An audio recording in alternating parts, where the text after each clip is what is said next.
Magandang araw mga kasabong. Ito naman muli si Laban sa Bungiro. Ang ating tatalakayin ngayon ay ang factors to win, no? To win in a fighting cocks. So may mga factors po tayo na sinusunod para at least mananalo tayo sa larangan po ng sabong. So tatalakayin natin una, number 1 yung bloodlines. So mga kasabong, hindi na uso yung mga bloodlines na pagka makita mo na pumapalo, hindi man nakakamatay. Piliin ninyo yung bloodlines na may accuracy at saka yung power.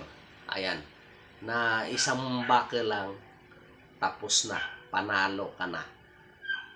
Una talaga po na magiging winner ka ay ang bloodlines mo. Kailangan mataas po ang pedigree ng inyong mga manok pansabong. Regardless kung anong bloodlines yan, piliin nyo lang yung mga may accuracy at saka power. Ayan. Bloodlines ang number 1. Number 2, mga kasabong, factors to win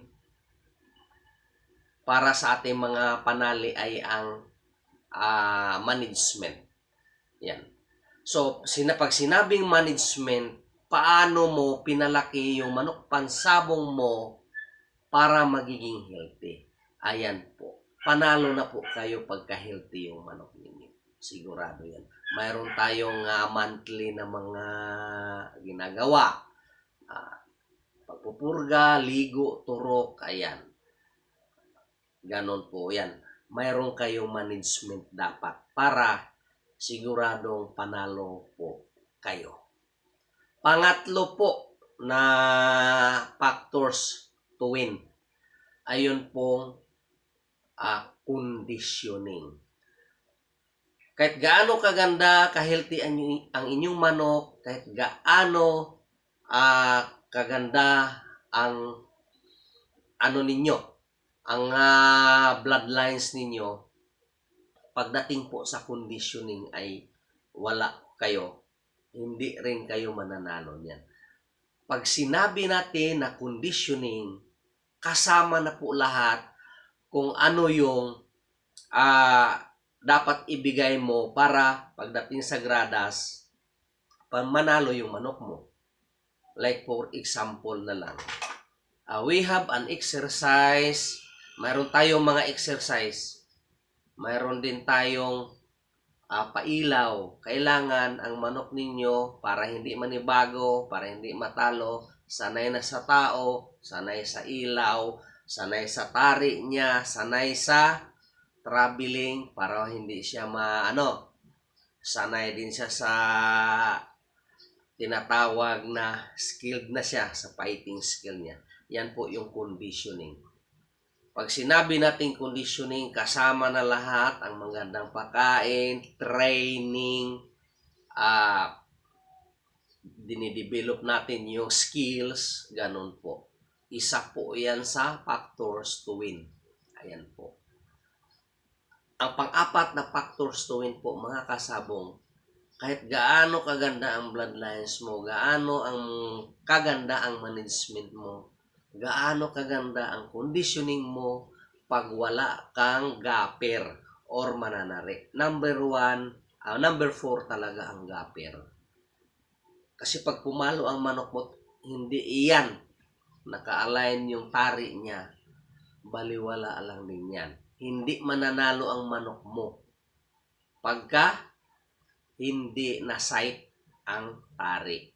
Kaya importante din ang gaper. Pang-apat ang gaper. Ayan.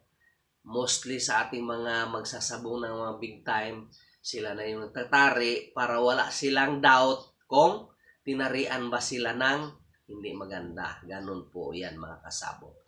Ang panglima po natin, mga kasabong, kaya nga pagka sinabi natin na na pagka 5 cocks, kailangan may 15 tayo na manok. Ayan. Pang-5 yan ang timing. Ano yung timing, mga kasabong?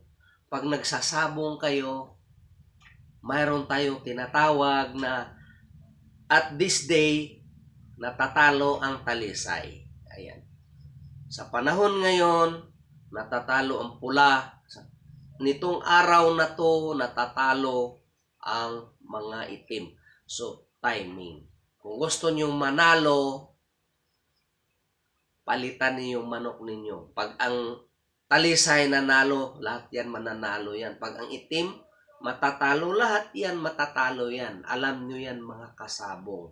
So, kaya nga, factors to win ay kasama yung timing.